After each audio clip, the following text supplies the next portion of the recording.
এই শহর সত্যি কি নিরাপদ? কলেজের ভেতরে বইয়ের ছায়ায় একটা মেয়ে লুটিয়ে পড়েছে। চিৎকার থেমে যায়। আইনের পাঠশালা যেখানে ন্যায়ের আলো জ্বলে, সেইখানেই ধর্ষণের গন্ধ।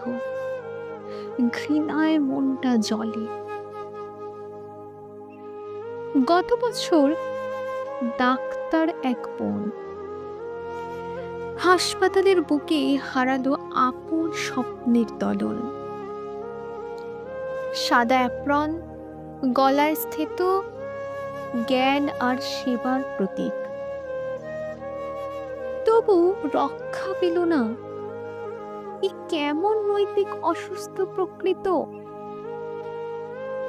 তাহলে বলো, যদি আইনবিদের কণ্ঠরুদ্ধ হয় আর ডাক্তার রক্তে ভাসে, তবে আমার বোন, আমার প্রেমিক, আমার মেয়ে, তারা কি আজও নিরাপদ এই শহরের ছায়ায়? সিটি অফ জয় নাম কেবল মোড়কের রং, অন্তরে আগুন, তীব্র অপমান আর নারীরও রক্ত রং। আজ পুরুষ মানে কি শুধু শরীরের ক্ষুধায় পোড়া? মন, মস্তিষ্ক, সত্তা সব আজ যেন বেওয়ারিশ তোলা। প্রশ্ন করি, এই শহরের গর্ব কোথায় গেল? রবীন্দ্রনাথের বুকে ধর্ষকের ছায়া কি রইল বেঁচে চিরকাল?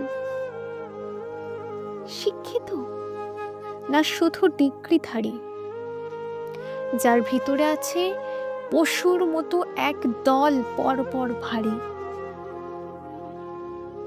এই কবিতা নয় শুধু কান্না, এ বিদ্রোহ। আমার, তোমার, প্রতিটি মানুষের বাঁচার টানা পোড়েনের গাথা। প্রতিটি চুপ থাকা মুখ এক একটা অপরাধ। আর আমরা চুপ থাকলে এই সমাজ শুধু আরো হারাবে স্বাদ। ওরা যারা বলে ও মেয়ে ওরম পোশাক পরেছিল, তাদের মুখে থু থু। নারী কোনো চেহারা নয়, সে তো একজন মানুষ, পূর্ণ রূপেই সম্পূর্ণ সত্য।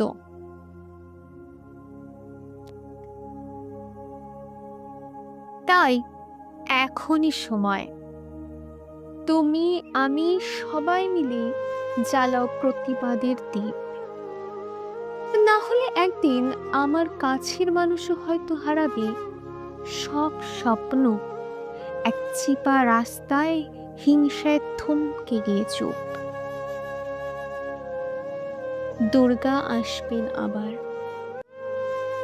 ঢাক বাজবে, আলোয় ভাসবে কলকাতা শহর।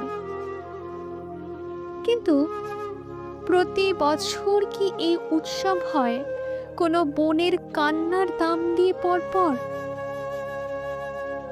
প্যান্ডেলের আলো দিয়ে কি ঢাকা দেয় ওই মেয়ের অসহায় আর্তনাদ? নাকি মা দুর্গা দাঁড়িয়ে কাঁদেন, আমার নামে আর নাহি উৎসব, যখন আমারই সন্তান নিরাপদ নয় আজকাল।